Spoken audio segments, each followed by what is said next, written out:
This question is a balancing equation, so we need to make both sides of our equal sign the same. So we start by looking at the left-hand side. We have 7 squared. So we first of all start by solving that. So we now have that 49 equals 100, subtract an unknown value. So we now know that 100 subtract something makes 49. Sometimes it helps if we switch it around and we write it like this. Sometimes it's a bit clearer to see what we have to do. And if we understand the rules of subtraction, we know that we can switch around the question mark for the 49. Because 100 subtract something makes 49 is the same as 100 subtract 49 makes something. And we can simply do a subtraction, either mentally or a column subtraction, to find our answer. And 100 take away 49 is 51.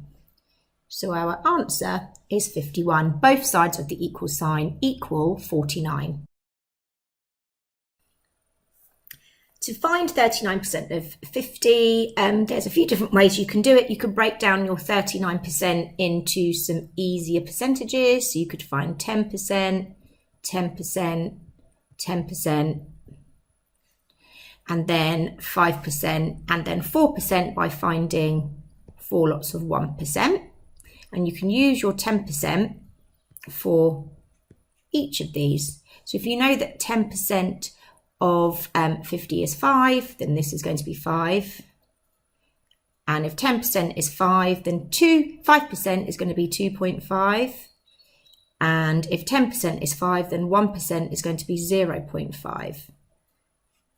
Okay, so just finding 10%, you can find all the other percentages. You can see that the reason why I've broken it down is that these numbers add to 39. So I've just broken up 39% into easier chunks, and you can then just add them up.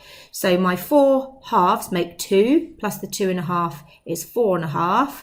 My 3 5s make 15. 15 and 4.5 is 19.5. So my answer is 19.5. Okay, let me go through 2 other ways to find it. I can also do 39 times 50. So 9 times 0 is obviously 0. 3 times 0 is 0. We go to the next line. We put a placeholder in. 9 times 5 is 45. 3 times 5 is 15 plus the 4 is 19. Add them together. And then your final answer you divide by 100. Which also makes 19.5. That's also an efficient way to do it. The way I would do it is this, however. If you have watched some of my percentage lessons on either my Arithmetic Academy or on the Pocket Private Tutor app, you'll learn loads more properties of percentages. And actually, percentages, 39% of 50 is exactly the same as saying 39% times 50. And you should also know that when we are multiplying, these two values can be swapped round, okay? 2 times 5 is the same as 5 times 2. So actually what I could do, instead of finding 39% of 50, I can just do 50% of 39. Which is loads easier because it's just halving my 39, and half of 39 is 19.5. If you're not sure how to halve your 30, that's 15, halve your 9, that's 4.5, add them together. Again, you've got 3 different ways of finding the answer is 19.5. Again, if you need a bit of help on calculating percentages, you can check out either Arithmetic Academy or check out the Pocket Private Tutor app. To solve this addition of mixed numbers, you need to apply 2 skills. The first one is to convert a mixed number to an improper fraction. And then the second one is to find equivalent fractions. Both of these skills you can learn on my Fractions Foundation course. my Focus on Fractions course, or on the SATS Revision app, which is available on the app stores. Okay, let me have a quick run through of how you would break this down. So first of all, we are converting each mixed number to an improper fraction. So 1 3/8 is equivalent to 11/8. And 2 9/12 is equivalent to 33/12. So that skill is converting mixed numbers to improper fractions. As I said earlier, it's available on a few of my courses. We now still can't add that yet because the denominators are not the same. So we need to find equivalent fractions so that both of our fractions can have a common denominator. I'm going to change them both so they are both over 24. It's not the only option. You could change them to 96, you could change them to 48. So there are other options. 24 is the lowest common multiple though. So 11/8 will become 33 over 24, and 33/12 will become 66 over 24. If you're not sure how this works, again, check out my Focus on Fractions or my Fractions Foundations or the SATS Revision app. All of those different resources talk through fractions, key fraction skills such as these. We can now add them because we don't add the denominator, we just add the numerator. So we could leave our answer like that, or we could convert it. In an arithmetic paper, you can just leave the answer like that. And sometimes I recommend that you do, because if you start trying to simplify it or change it and you make an error, your original correct answer will not be counted. So if you've got the answer right, just leave it as that. However, the answer is 4 3/24, which is actually 4 1/8. Okay, but I would recommend just leaving it in the improper fraction form. The only time you need to change it is if it specifies leave your answer in the simplest form, which I've never seen done in an arithmetic paper to date. So here we need to find a fraction of a number. If this is a skill you're unsure of, then check out the SATS Revision app, the Focus on Fractions course, or the Fractions Foundation course. All of these run through important fraction skills. To find a fraction of a number, you simply divide by the denominator, multiply it by the numerator. So if I broke that down, if you divided by the denominator, you would find 1/8 of 56, which is 56 divided by 8, which is 7. And then if we multiply that by 5, if 1/8 is 7, then 5/8 of 56 is just going to be multiplying that answer by 5, which is 35. So 5/8 of 56 is 35. If you're not sure on that, then please do check out one of the fractions lessons that I have in many of my resources, either on the Pocket Private Tutor shop or on the App Store. All details can be found via the Pocket Private Tutor website.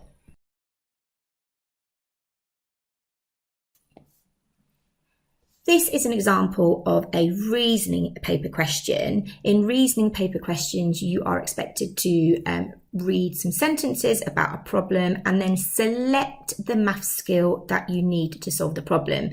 So this math skill involves understanding units of measure and being able to convert units of measure.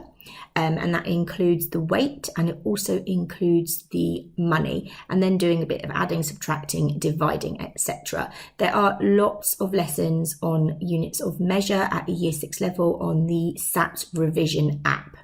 Okay, so let's have a go at solving this. Lisa buys 100 grams of each sweet. How much does she spend? So we can see that each sweet is labelled with a different type of price, and this is what we see in real life. So first of all, we need to find out how much 100 grams of each sweet is. The first one's quite simple because it's already tells us how much 100 grams is. So the first one is just going to cost 26p. Flying saucers are £3 per kilo. So we need to understand that a kilogram is 1,000 grams, which is 10 lots of 100 grams. So therefore we need to divide our £3 by 10. And we need to know that that is equal to 30p. Our bonbons are 56p for 200 grams. Therefore 100 grams would be half of that price, which would be 28p. And lastly, rhubarb and custards are 2p for 10 grams. We want 100 grams, so we need to multiply by 10.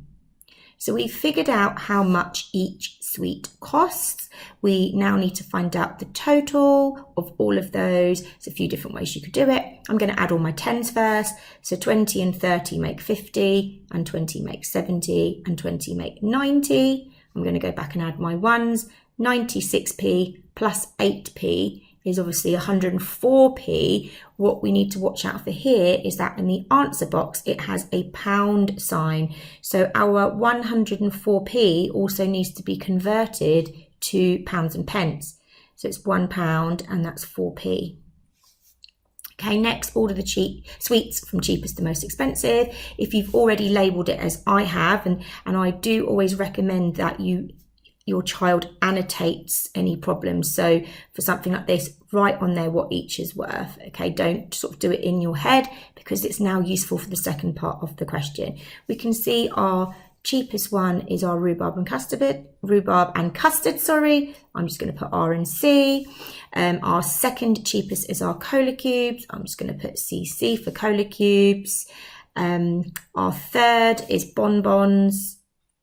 And our final one is flying saucers. Obviously, in a SATs paper, write the actual words. This is for demonstration purposes only. So I've now ordered the sweets from cheapest to most expensive because I have figured out how much each one would be at 100 grams.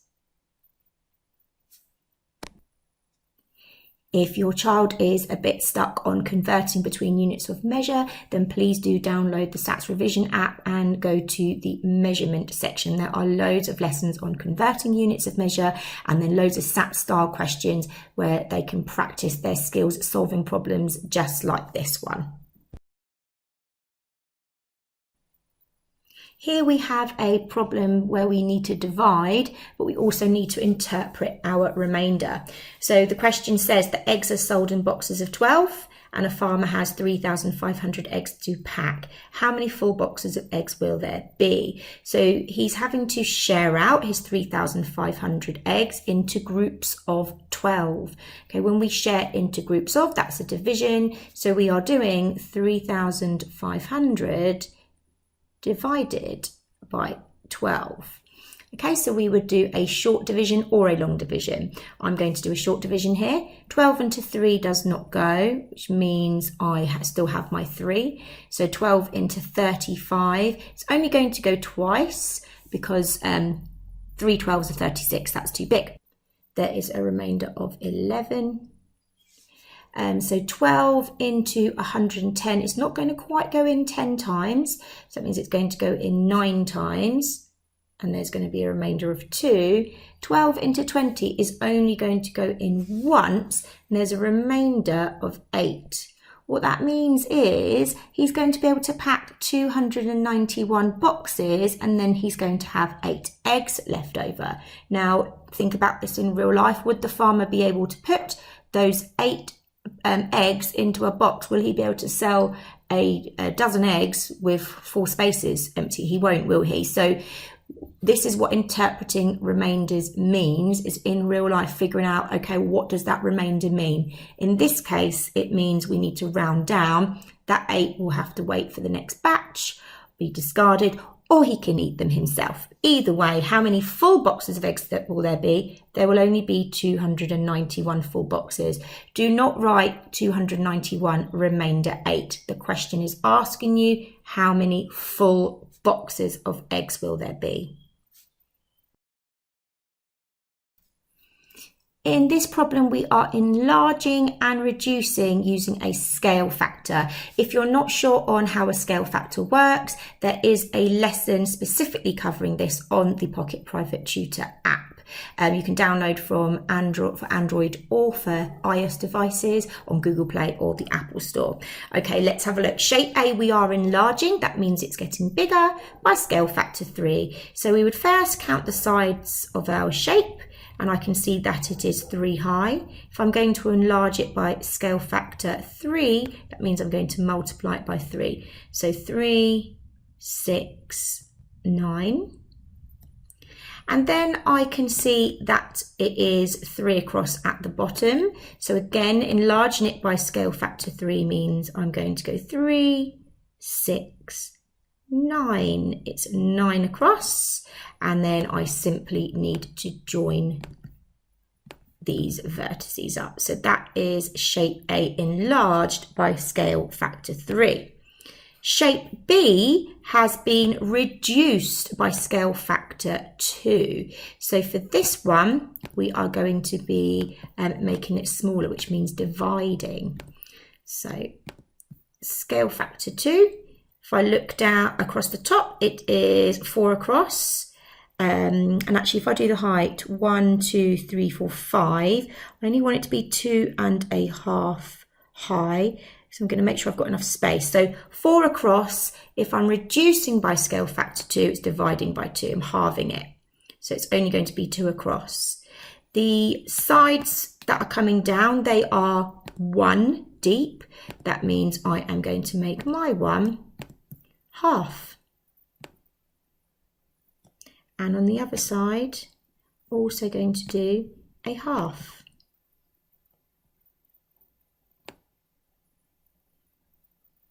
Also a half in.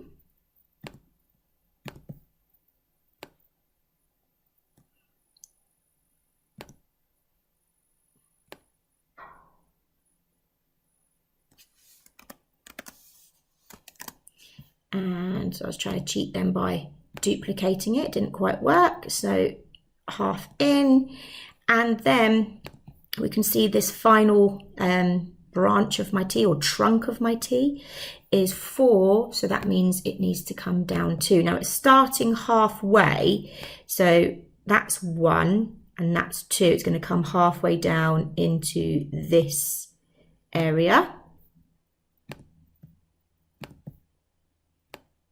Halfway down into this area, and then you can see the base of my T is 2 across, means it needs to be 1 unit wide, and it goes from half in one square to half in the other square, so that does equal 1 unit. So you can see shape A has been enlarged by scale factor 3, which means each side is just multiplied by 3, and shape B has been reduced by scale factor 2, which just means it's been divided by 2, and you can see everything has been halved.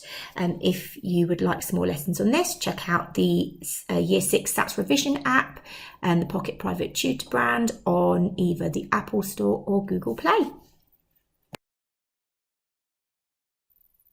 For this problem, which involves percentages, we need to show our understanding of the equivalence between fractions and percentages. So here we have an image and we need to calculate the percentage shaded. So we're going to think about this as a fraction. We can see that we have 1, 2, 3, 4, 5 shaded out of a total of 25, because there are 5 rows and 5 columns. We have 5 over 25. Now percentages are simply fractions over 100. So we're just using our understanding of equivalent fractions. I know that this would have to scale up by 4. We need to multiply by 4. Therefore I need to do the same to the top. So it's 5/25 is the same as 20 over 100, which is the same as 20%. For my second shape, I'm going to do the same thing. Let's count how many blue we've got. We have 1, 2, 3, 4, 5, 6, 7. This time our total is 20, as there are only 4 columns but still 5 rows. So we have 7 out of 20. Remember, we need to make our fraction out of 100 to find the percentage. Well, my 20 to 100 was multiplied by 5. Whatever I do to the denominator, I must also do to the numerator. So I multiply 7 by 5, and that is 35. It's equivalent to 35 100ths, which means that it is 35%. This is quite a common type of SATS question. All we're doing is figuring out what the fraction is, then from that fraction, find the equivalent fraction out of 100, and that will tell us what percentage it is. And it would even, if it wanted to, tell us what decimal it is. that would be equal to 0.35, that would be equal to 0.2. All lessons on this are available in the SATS revision app on both app stores if your child is a bit stuck with a problem like this. For lessons on absolutely anything that appears in my Year 6 revision grids, you can just download the app for free to a phone or a tablet, and I run through every single thing from the Year 6 maths curriculum. Once you download the app, you will also receive a weekly SATS revision grid delivered straight to your inbox.